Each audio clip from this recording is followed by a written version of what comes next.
ಆತ್ಮೀಯ ಕೇಳುಗರಿಗೆ ನನ್ನ ನಮಸ್ಕಾರ. ಜೀವನದಲ್ಲಿ ಚೆನ್ನಾಗಿ ಬದುಕಲಿಕ್ಕೆ ಹಣ ಅವಶ್ಯಕ. ಆದರೆ ಬದುಕು ಚೆನ್ನಾಗಿ ಆಗೋದು ಬರೀ ದುಡ್ಡಿನಿಂದ ಖಂಡಿತವಾಗಿಯೂ ಅಲ್ಲ. ಕೆಲವರಿಗೆ ಹಣ ಎಷ್ಟು ಮುಖ್ಯ ಆಗುತ್ತೆ ಅಂತಂದರೆ ಅವರು ಜೀವವನ್ನಾದರೂ ಬಿಟ್ಟರೂ ಹಣ ಮಾತ್ರ ಬಿಚ್ಚೋದಿಲ್ಲ. ಅಂಥ ಸಮಯದಲ್ಲಿ ಅಚಾತುರ್ಯಗಳು, ಅನಾಹುತಗಳು ಕೂಡ ನಡೆಯುತ್ತವೆ. ಕೆಲವೊಮ್ಮೆ ಅವು ಹಾಸ್ಯ ಪ್ರಸಂಗವಾಗಿ ಕೂಡ ಬದಲಾಗುತ್ತೆ. ನವರತ್ನ ರಾಮರಾಯರು ಅಹಮಲ್ದಾರರಾಗಿದ್ದ ಕಾಲ. ತಲಕಾಡಿನ ಪಂಚಲಿಂಗ ದರ್ಶನ ಒಂದು ದೊಡ್ಡ ಕಾರ್ಯಕ್ರಮ. ಸಹಸ್ರಾರು ಜನ ತಲಕಾಡಿಗೆ ಬಂದು ಈಶ್ವರನ ದರ್ಶನ ಪಡೆದಿದ್ದರು. ಕೊಳ್ಳೇಗಾಲದ ಕಡೆಯಿಂದ ಬರುವ ಜನ ಮಾಲಂಗಿ ಮಡುವಿನ ಬಳಿ ಹೊಳೆ ದಾಟಿ ಬರ್ತಾಯಿದ್ರು. ಆಗ ಹೊಳೆಯಲ್ಲಿ ಹೊಸ ನೀರು ಏಕಾಏಕಿ ಬರಲಿಕ್ಕೆ ಆರಂಭ ಆಯಿತು. ಇಷ್ಟು ಬೇಗ ಇಷ್ಟೊಂದು ನೀರು ಬರುತ್ತೆ ಅಂಥೇಳಿ ಯಾರೂ ಕೂಡ ಊಹೆ ಮಾಡಿರಲಿಲ್ಲ. ಹರಿಗೋಲು ತಯಾರಿಸಲಿಕ್ಕೆ ಸ್ವಲ್ಪ ಸಮಯ ಬೇಕು. ಜನಗಳಂತೂ ಬಂದೇ ಬರ್ತಿದ್ರು. ನೀರು ಆಳವಿದ್ದಲ್ಲಿ ಜನ ಹೋಗಬಾರ್ದು, ನೀರಿನ ರಭಸ ಕಡಿಮೆ ಇದ್ದು ಜನ ದಾಟಬಹುದಾದಂತಹ ಕಾಲುದಾರಿಯ ಎರಡೂ ಮಗ್ಗಲಲ್ಲಿ ದಪ್ಪನಾದ ಬೊಂಬುಗಳನ್ನು ನಡೆಸಿ ಹಗ್ಗ ಕಟ್ಟಿ ಅವುಗಳ ನಡುವೆಯೇ ಜನ ಬರುವಂತೆ ವ್ಯವಸ್ಥೆ ಮಾಡಿದರು.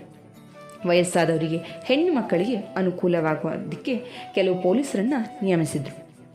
ಹೀಗಿರುವಾಗ ಕೊಳ್ಳೇಗಾಲದ ಶೆಟ್ಟರೊಬ್ಬರು ಹೊಳೆ ದಾಟಲಿಕ್ಕೆ ಬಂದರು.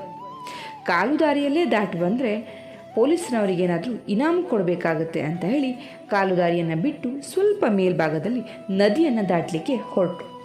ಅಲ್ಲಿ ಸೆಳವು ಜಾಸ್ತಿ ಇತ್ತು, ಆಳವು ಕಡಿಮೆ ಇಲ್ಲ. ಶೆಟ್ಟರಿಗೆ ಸರಿಯಾಗಿ ಈಜಲಿಕ್ಕೆ ಕೂಡ ಬರ್ತಿರ್ಲಿಲ್ಲ.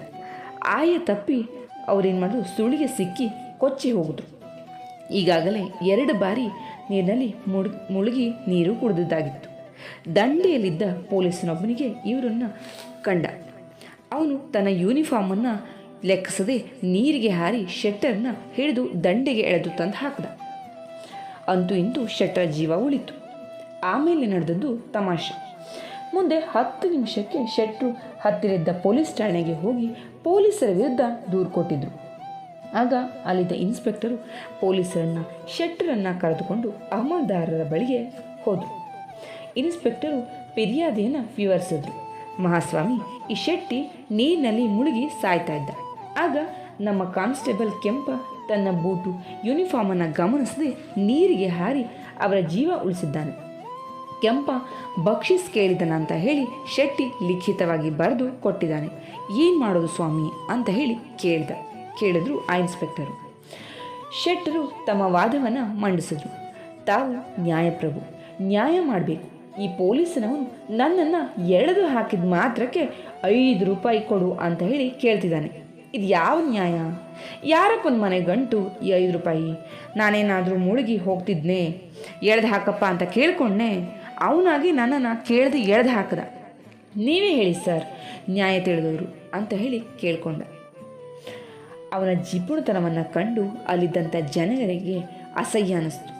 ನಗುವನ್ನು ಕೂಡ ತಡೆದುಕೊಂಡು ಅಹಮಲ್ದಾರರು ಹೇಳಿದ್ರು, ನೀವು ಹೇಳೋದು ಸರಿ ಶೆಟ್ರೆ. ಎಲ್ಲೋ ಕೆಂಪ, ನೀನು ಯಾಕೆ ಈ ಸಾಹುಕಾರರನ್ನು ಅವರ ಅನುಮತಿ ಇಲ್ಲದೆ ಹೊಳೆಯಿಂದ ಎಳೆದು ಹಾಕದೆ?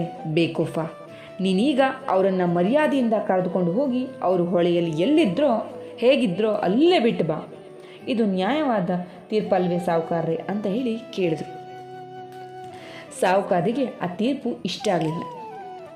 ಮರಳಿ ನದಿಗೆ ಆ ಜಾಗದಲ್ಲಿ ಹೋಗೋದು ಭಯ ಉಂಟು ಮಾಡಿತು. ಆತ ಕಣ್ಣೀರು ಸೋಸುತ್ತಾ ಕೆಂಪನನ್ನು ನೋಡಿ 1 ರೂಪಾಯಿ ಕೊಟ್ಟರೆ ಸಾಕಿಲ್ಲನಪ್ಪ ಅಂತ ಹೇಳಿ ಕೇಳ್ತಾನೆ. ಆಗ ಸಿಟ್ಟಿನಿಂದ ಕುದ್ದು ಹೋಗಿದ್ದಂಥ ಕೆಂಪ ಹೇಳ್ತಾನೆ, ಬೇಡ ಸಾಹುಕಾರ್ರೆ, ನಿಮ್ಮ ಜೀವಕ್ಕೆ ಅಷ್ಟು ಬೆಲೆ ಇಲ್ಲ. ಹಾಗೂ ಅದರ ಬೆಲೆ ಕೊಡಲೇಬೇಕು ಅಂದರೆ 3 ಕಾಸು ಬಿಲ್ಲೆ ಕೊಟ್ಟುಬಿಡಿ ಅಂತ ಹೇಳಿ ಹೇಳ್ದ. ಅಲ್ಲಿದ್ದಂಥ ಎಲ್ಲ ಜನರು ನಕ್ಕದ್ರು. ಉಳಿದ ವರ್ತಕರು ಆ ಶೆಟ್ಟರಿಗೆ ಚೀಮಾರಿಯನ್ನು ಹಾಕಿ ಕೆಂಪನಿಗೆ ತಕ್ಕ ಬಹುಮಾನವನ್ನು ಕೊಟ್ಟರು. ಅತಿಯಾದ ದುಡ್ಡಿನ ಮೋಹ ಏನೇನು ಕೆಲಸವನ್ನು ಮಾಡಿಸುತ್ತೆ, ಮಾನಭಂಗ ಮಾಡಿಸುತ್ತೆ. ಹಣ ಜೀವನಕ್ಕೆ, ಸೌಕರ್ಯಕ್ಕೆ ಒಂದು ಉಪಕರಣ, ಅದೇ ಜೀವನದ ಉದ್ದೇಶ ಅಲ್ಲ ಅಂತ ಹೇಳಲಿಕ್ಕೆ ಈ ಒಂದು ಕಥೆಯನ್ನು ನಾನು ನಿಮಗೆ ಹೇಳಿದೆ. ಹಣವನ್ನು ಅತಿಯಾಗಿ ನೀರಿನಂತೆ ಖರ್ಚು ಮಾಡಬೇಕು ಅಂತಲ್ಲ, ಆದರೆ ಅವಶ್ಯಕತೆ ಇದ್ದಾಗ ಖಂಡಿತವಾಗ್ಲೂ ಖರ್ಚನ್ನು ಮಾಡಬೇಕು ಅನ್ನೋದಕ್ಕೋಸ್ಕರನೇ ಈ ಕತೆ ಹೇಳಿದ್ದು. ಬಹುಶಃ ಈ ಕತೆ ನಿಮಗೆ ಅರ್ಥ ಆಗಿದೆ, ಮೆಚ್ಚುಗೆ ಆಗಿದೆ ಅಂತ ಹೇಳಿ ಭಾವಿಸಿದ್ದೀನಿ. ಕೇಳಿದ್ದಕ್ಕೆ ಹೃದಯಪೂರ್ವಕ ಧನ್ಯವಾದ.